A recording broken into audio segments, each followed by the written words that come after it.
Abang, tinggi saya lebih kurang batang mop je. Motor apa yang sesuai untuk saya? Dekat belakang saya ada Papio XO1 untuk korang semua. Tengok video sampai habis.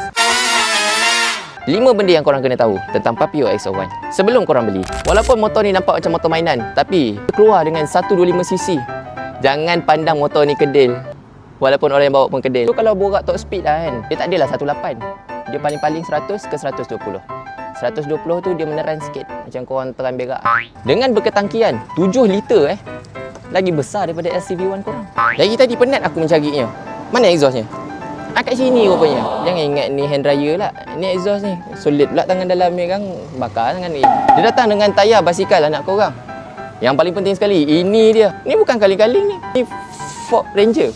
Itu Ford bang. Bukan upside down fork. Untuk keselamatan, ABS dengan TCS pun ada. Jangan takut. Dengan lampu yang sangat rare.